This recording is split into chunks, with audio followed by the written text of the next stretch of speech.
Okay, start. Assalamualaikum. Kita mulakan dengan perkenalan diri dulu. Nama saya Ahmad Fauzi Zundi, student BM Fashion, Bachelor Medical and Health Science. Hari ini saya daripada OIM Kota Baru, saya akan present case study berkenaan acute pulmonary edema daripada approach emergency approach. Okey. Ni acute pulmonary edema. Sepanjang practical session saya, sesi praktikal saya di Hospital Peranan Darjah Jabatan Kecemasan. Yang seperti yang kita tahu, ini adalah acute pulmonary edema. Acute pulmonary edema ni adalah secara acute, nama dia, secara menunjuk ada pengumpulan cecair berada di paru-paru, khususnya kita pergi lagi dekat di punya skop, dekat alveoli. Ni adalah alveoli. Bila ada air dalam ni, dia menjadi pertukaran oksigen, gases exchange, pertukaran gas di dekat kawasan alveoli ni dia jadi limited sebab surface area dia dipenuhi air. Itu dia jadi sakit, kita akan nampak macam tercungap-cungap. Walaupun dia nampak dengan laju, tapi tak efisien sebab volume oksigen dia dapat tu kurang. Okey, itu pengenalan lah pulmonary edema. Ni. Okey, patient demografi data. Sakit 1M.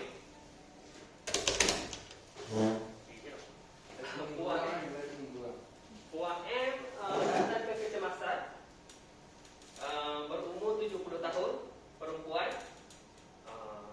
Registration number tak ikut lah. DOA, date of arrival. Dia sampai pada kecemasan 17 November pada pukul 11 malam. Pesakit datang dengan family. Maksudnya mode of arrival dia datang ditemani oleh family. Datang sendiri, bukan dengan ambulans lah. History of presented illness, sejarah penyakit dia. Pesakit ni dia datang dengan chief complaint dia ataupun komplain utama dia adalah SOB, shortness of breath ataupun sesak nafas, kesukaran untuk bernafas. Kesukaran untuk bernafas, dia punya ciri-ciri dia ataupun dia punya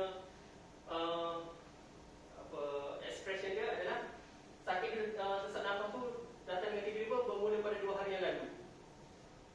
Dan dia punya kesan dia, bila dia baring, dia semakin susah untuk bernafas bila nak baring.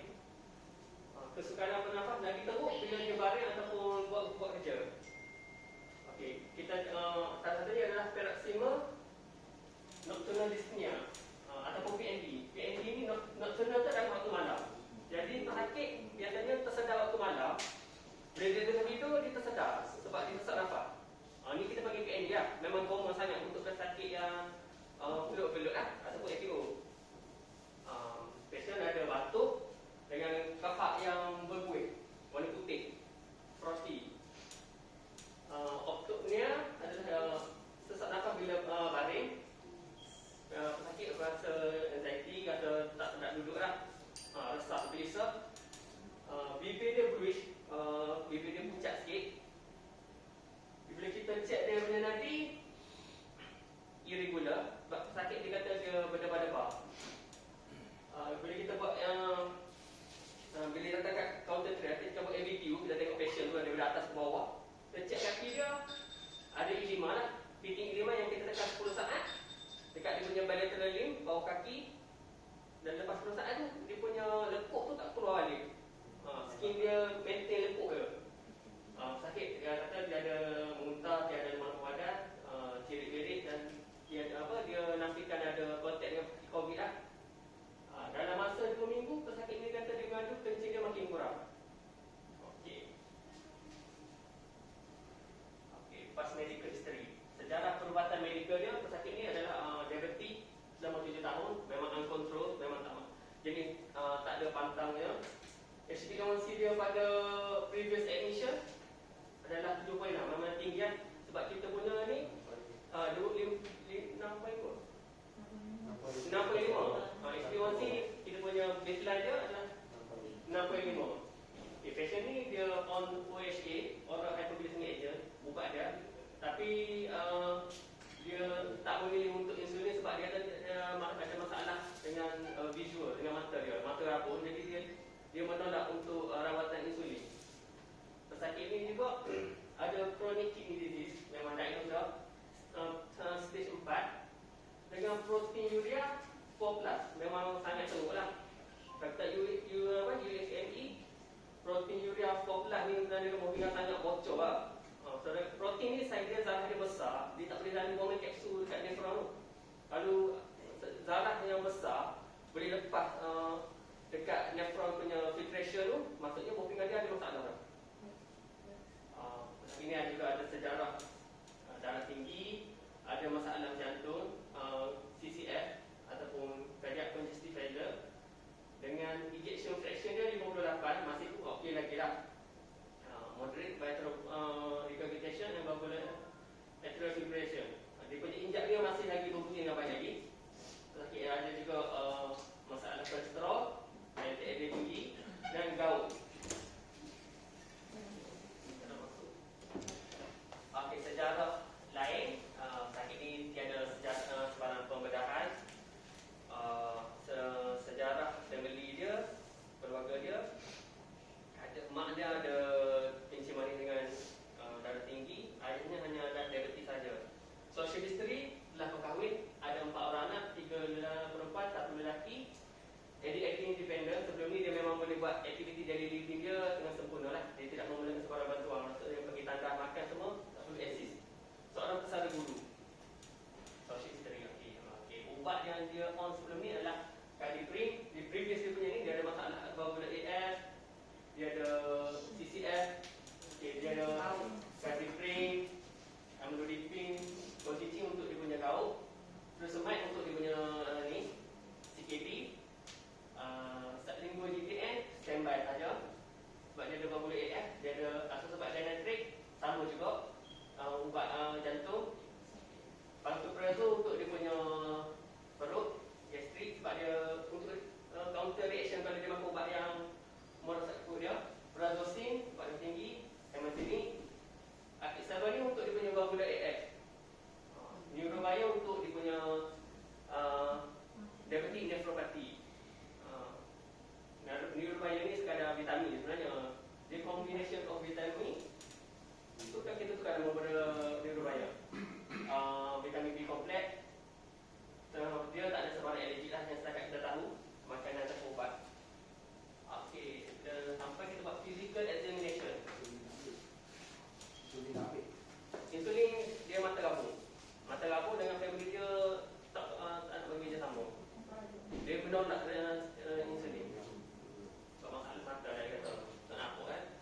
Dan kita dengar pada lower zone basal punya region of lung ada bilateral fine cavitation. Maksud memang dia jelas tak dia punya crack tu, cracker pada lower zone.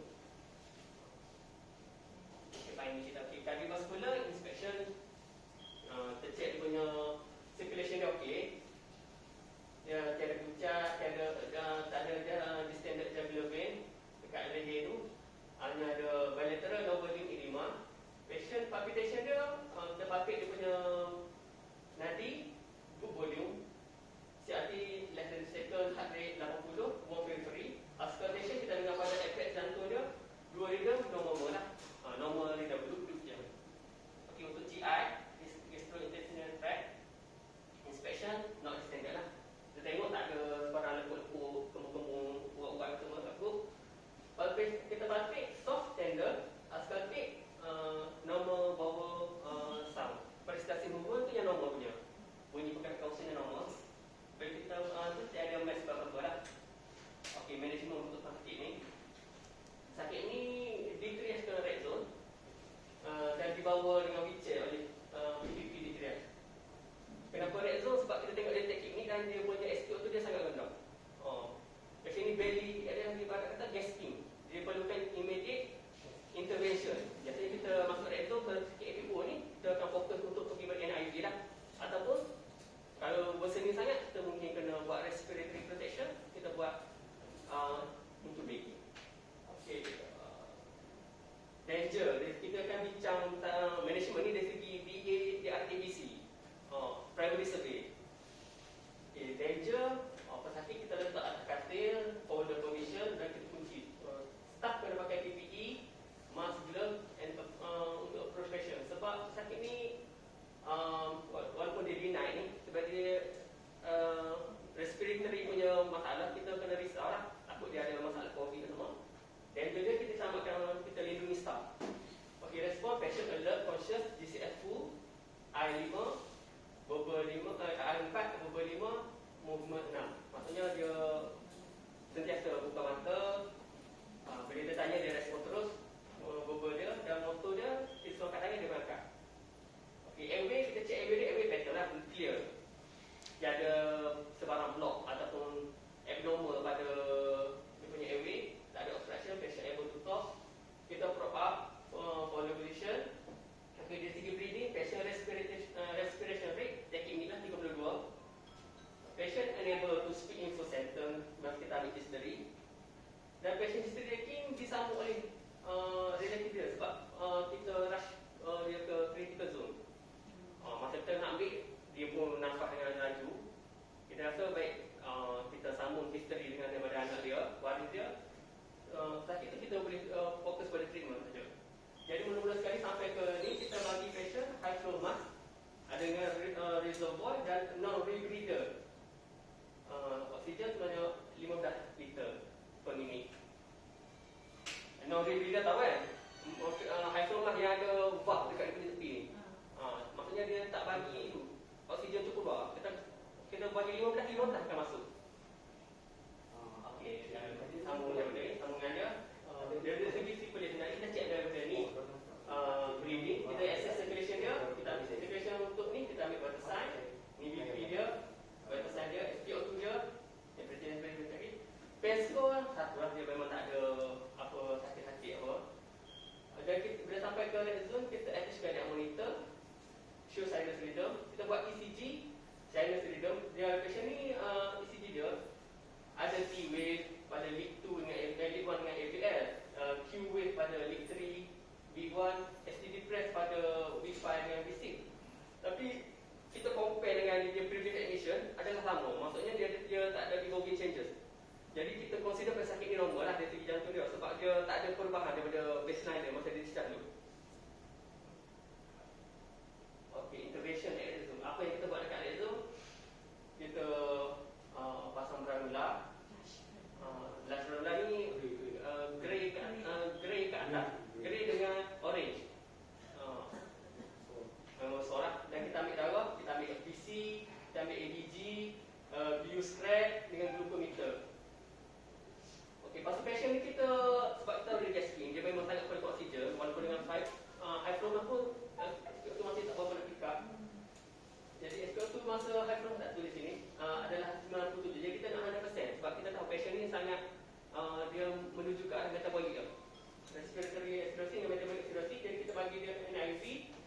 yang sebenarnya kasih patch ni bypass.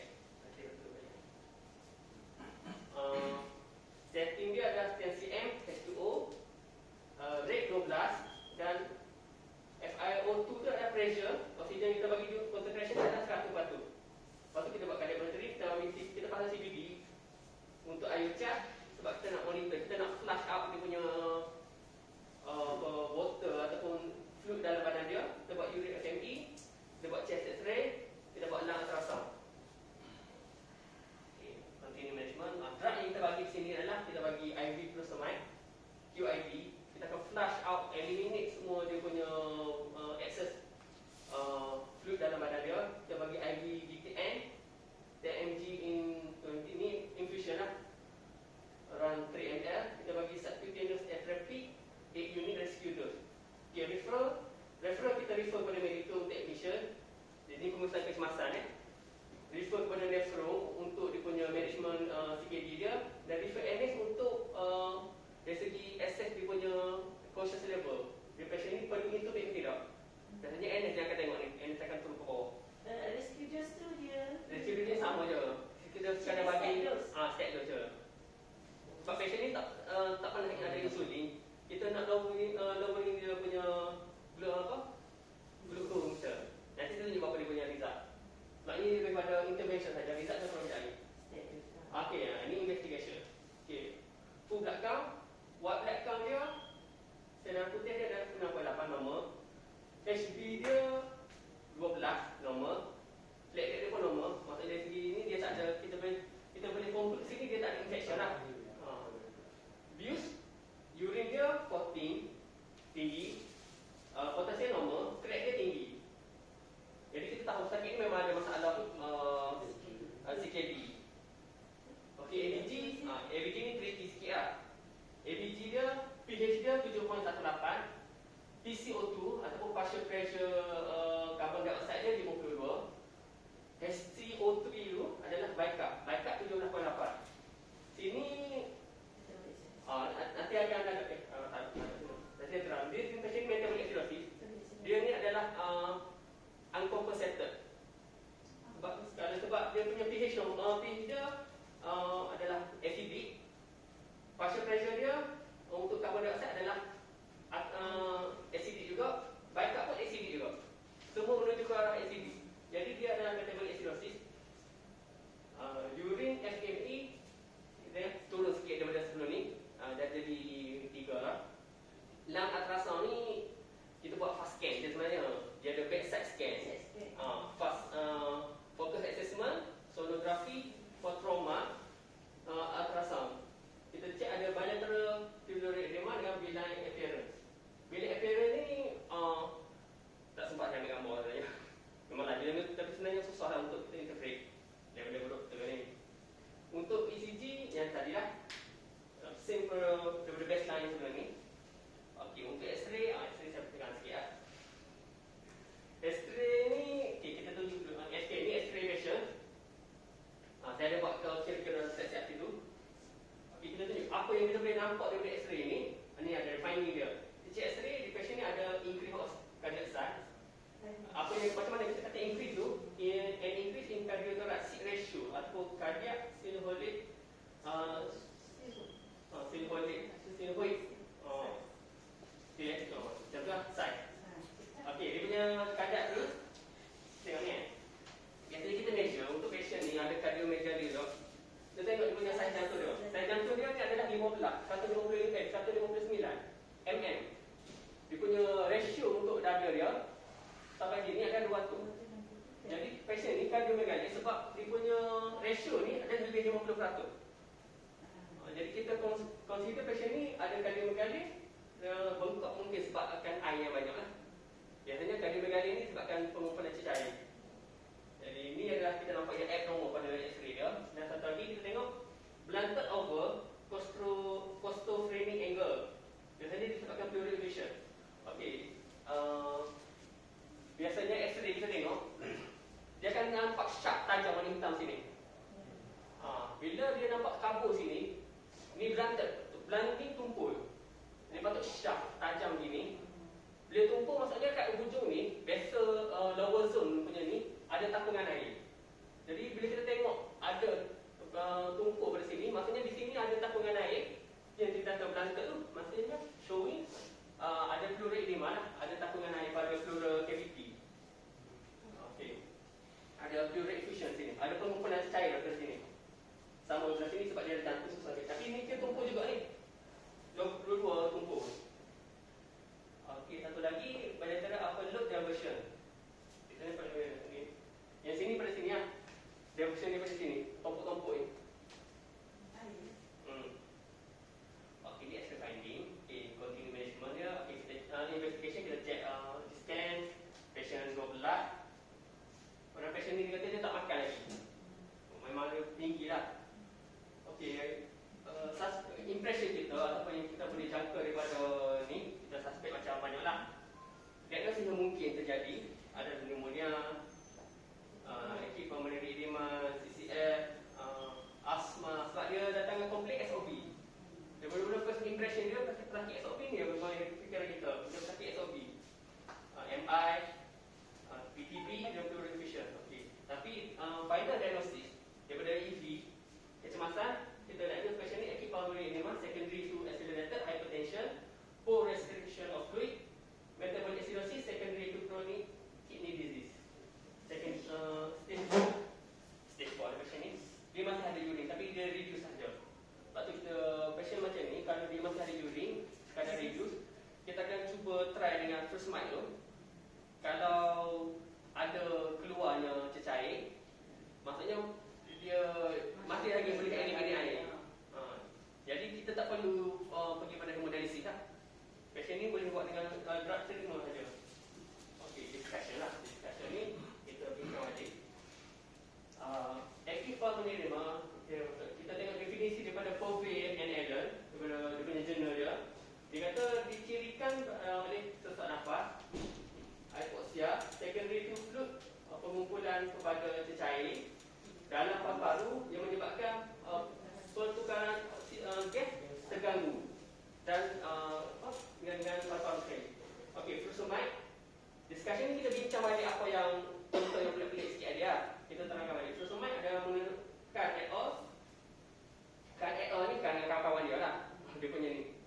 Tahun research tahun 2020. Furosemide ni dia menghalang penyerapan semula pada tubular ni, sodium and chloride dekat proximal and distal tubule. Kalau orang yang tahu nefron punya bentuk tu, dia tahu proximal convoluted tubule dengan distal convoluted tubule. Dia menghalang balik penyerapan sodium dan chloride. Pada masa sama, dekat sini finally tu, yang dekat belum di bawah tu, dia halang juga penyerapan sodium, menyebabkan bila sodium tak ada, dia dekat ni, bila sodium tak ada kan ada balik reabsorption. Sebab sodium yang akan tarik air sebenarnya. Okay, jadi bila dia halang penyerapan sodium, automatik air pun akan lalu saja. Akan keluar lebih banyak. Okey, GTN. GTN ni mechanism of action ni GTN dan kumpulan nitrit lah. Nitrit ni action dia relaxkan smooth muscle, menyebabkan vasodilatation ataupun pengembangan pada blood vessel dan menyebabkan pengurangan preload reduction pada jantung at low dose. Higher dose menyebabkan arteriolar dilatation resulting in reduced afterload and blood pressure. Maksudnya mudah kata dia menurunkan BP. Bila dia kembangkan salur darah, automatic pressure dalam tu jadi reduce lah. Okay, NIV atau bypass. Jadi dua bypass yang CPAP lah. Nanti saya tunjuk gambar sekejap lagi. NIV ni non-invasive ventilation. Maksudnya kita bagi ventilasi yang tidak ceroboh badan.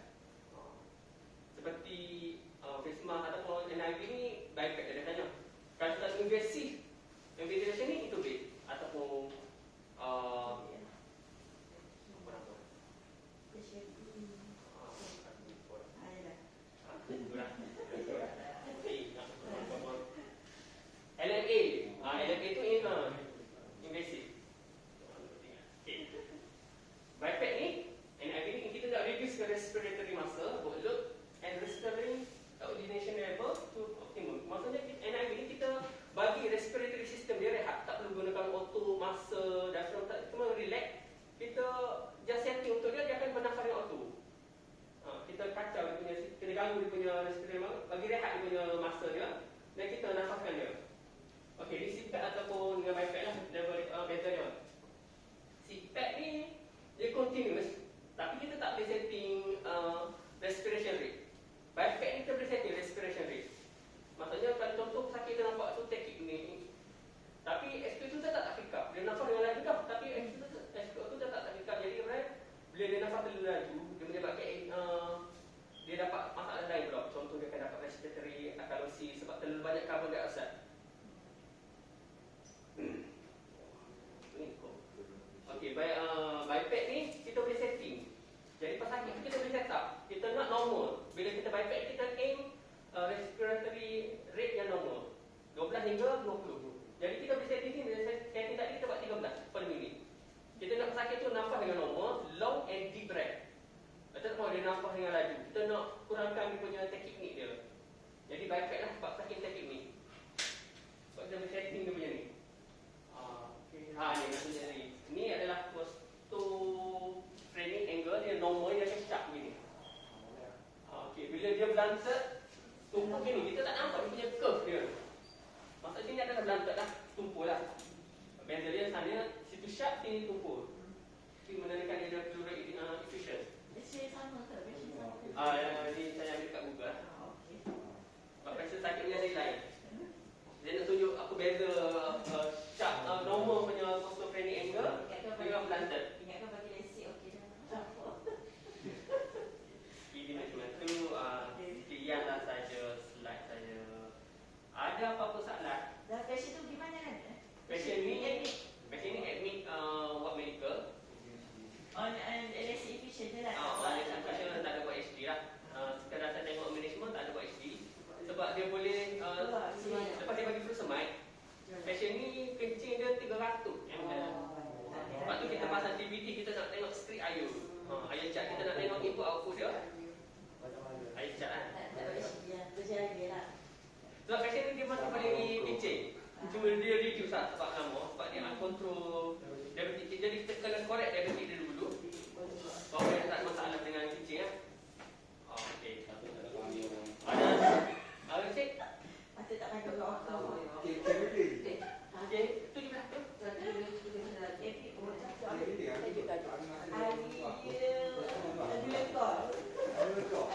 Passion ni bukan melokor lah. Ada apa-apa soalan? Sebaiknya tak ada. Saya rasa setakat ini sajalah. Terima kasih untuk perhatian tuan-tuan dan puan-puan. Kalau ada apa-apa boleh dah balik ya. Apa-apa boleh pergi tepi. Okey, balik. Sepatutnya mengajar dan lantai. Maksudnya kita. Apollo, kota Bristol.